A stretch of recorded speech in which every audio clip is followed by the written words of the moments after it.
Hey everybody, Alonzo here with GulfCoastSmoke.com, and today we're making picanha.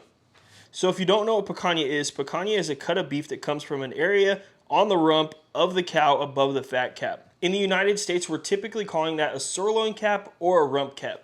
If you've ever been to a Brazilian steakhouse like Fogo de Chao, or I think it's called Texas de Brazil, well, at least the ones that I know of here in Texas, you can get picanha, and that's typically where I've seen it in the past. Today, we're obviously going to show you guys how to make it at home. So we're going to start with a picanha that we picked up from one of our local meat markets, and there's a few different ways that you can cook this, and I've actually done it every way except for the skewer way. So I was hanging out with my buddy Al Frugoni a couple months back at Tri-County Meat Market. He actually cooked it whole and then in the end cut it into steaks. It turned out absolutely delicious, and we've actually cut these into steaks first and then reverse seared them. That's what we're going to do today with you guys. And then of course there's the way that you could do the skewers. So I want you guys to take note of the grain on this picanha. It's running this way, and when we're cutting it into steaks, we actually want to cut the steaks with the grain. The reason we want to do that is because in the end we want to be able to cut our steaks against the grain when we're about to eat them. So I'm going to move this picanha a little bit and we'll start cutting the steak just so I can show you guys what I'm talking about. So you want to do this about every inch, right? And one of the things that you'll notice on the picanha is that there's a large fat cap on the bottom. My friend Al told me do not take this off at any point. If you've watched enough Google Foods, you'll also know that he doesn't take this off. This is what you want. This is what is going to give it a good flavor. So we'll start here. We're going to cut these inch steaks. So we'll start about here. Again, we're cutting with the grain on our first cuts here.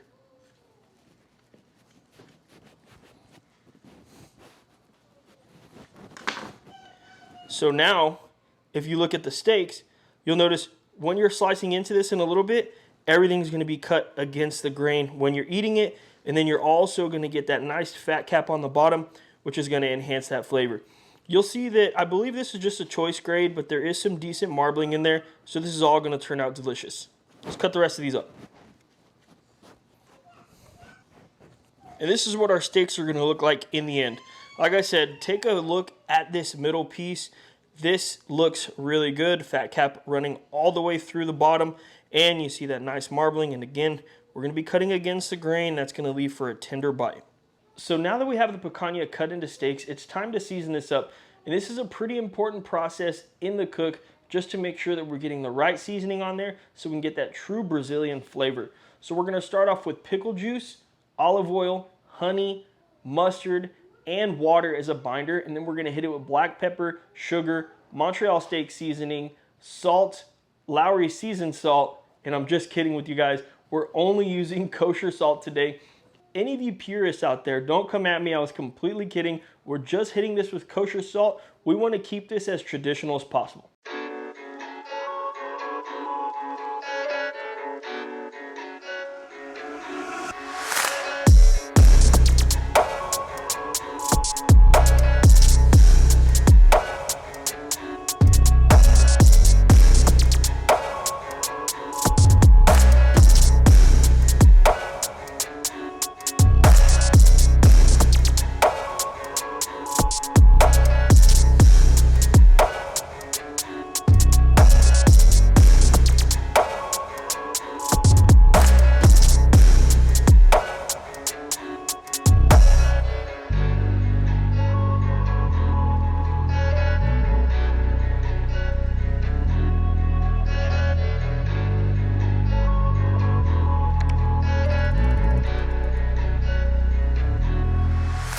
And after a pretty short cook, I would say 35 minutes overall, we got this picanha done.